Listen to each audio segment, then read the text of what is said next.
Abin bakin ciki da ya faru da ni shine na acid da aka watsa mini, amma shi ma gaskiya ba wai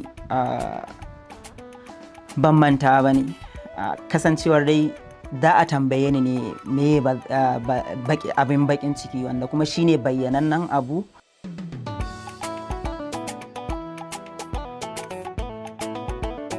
Sunana Nura inuwa, kamar yadda aka sani, mawaƙi a masana'antar Kannywood, mawaƙi kuma a ƙasar Hausa.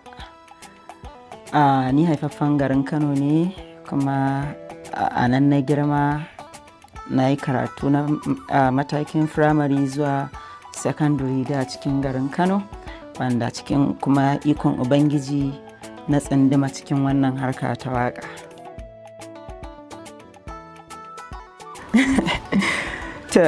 Farko dai ni mutum ne mai ba ma da ba, kusan Allah ya halicce ni da kunya, wanda da in an ce zan iya ma sa glass wai in tunkari mutum ko kuma in dinga wani abinan da shi, gaskiya zan iya karyatawa. Amma daga lokacin da wannan abin ya faru da ni na ibtila'in nan, sai ya zama kuma wani canji ya zo a rayuwata. Daga yadda nake da na canja.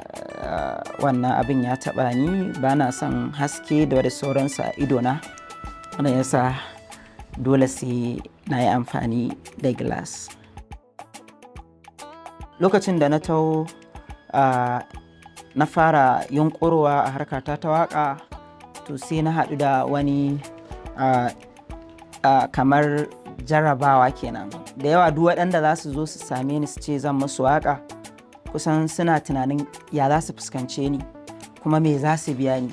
Don haka idan sun zo, kuma yawanci waɗanda za su yi aure, sai ka ga matan da za su aura su ne suke dagewa, in dai ba ni zan musu waƙa ba sa so. Ko kuma sai ga wani ma ya zo yana cewa ka daure ka min waƙan nan, don za ta zama wani sila na wajen ƙarfafa soyayyarsu da kuma zaman auratayyarsu.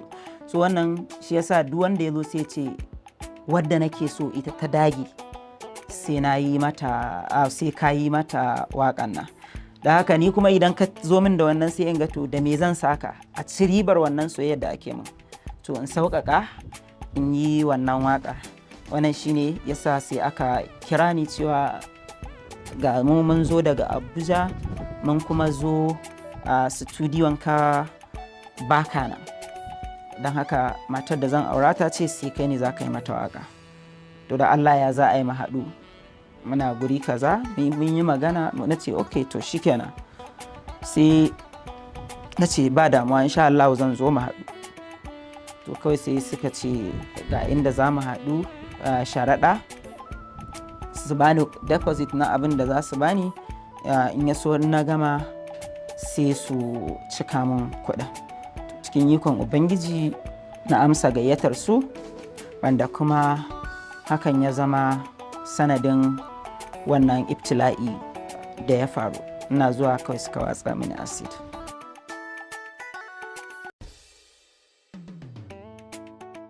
A'a wallahi ban san ko suwaye ba, Allah dai shi ya bar wa kansa sani.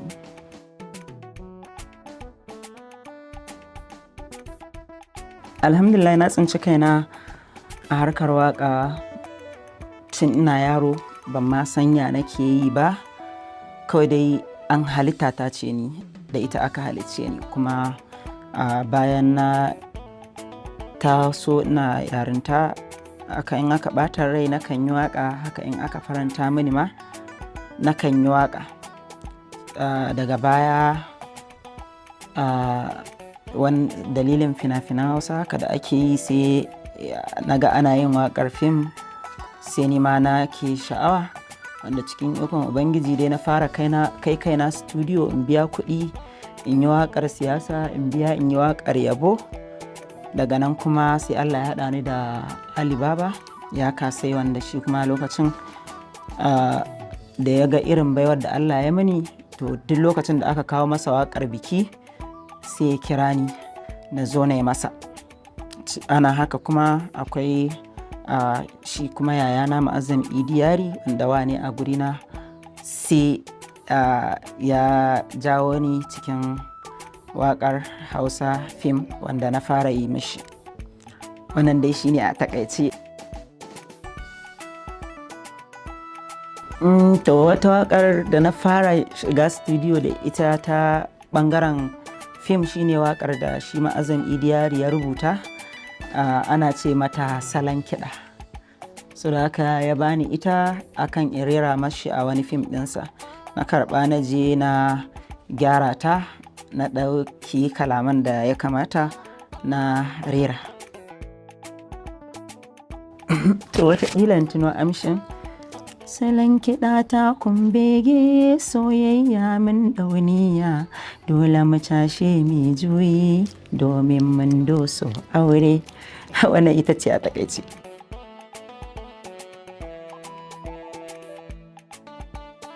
To alhamdulillahi kowa da irin baiwar shi.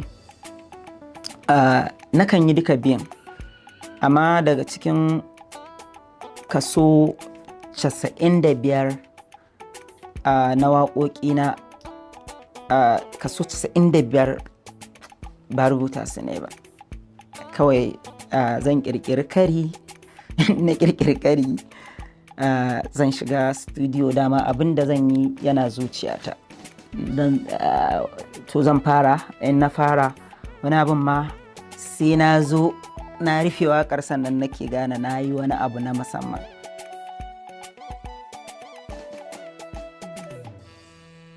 To akwai wadda na taɓa yi,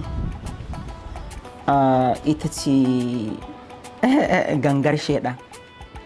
Wata waƙa ce wadda aka yi ta fim, kuma sai aka ce in yi waƙar. Da na yi waƙar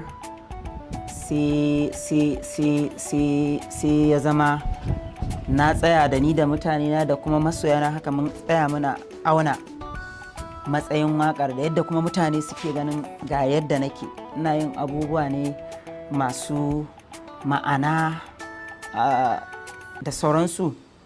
Bai kamata a ce na yi wannan waƙar ba, duk da dai an shirya fim ɗin akan faɗakarwa ne, to amma title ɗin sai ya zama yana da nauyi a kunnuwan mutane, gangar sheɗan. Don haka da na yi waƙar cewa ana cewa gangata na buga gangar sheɗan na bugo da sauransu, ana faɗa yadda mutane sheɗan ɗin zai ruɗe su, amma dai gyara zai biyo baya. To bayan na yi sai da na kira shi ainihin daraktan ma da tunanin kai ya za a yi a tsaye da wannan abin kawai, amma dai da ya fahimtar da ni sai na gano ba wani matsala ba ne, ban da wannan babu wani abu na nadama tare da waƙoƙina.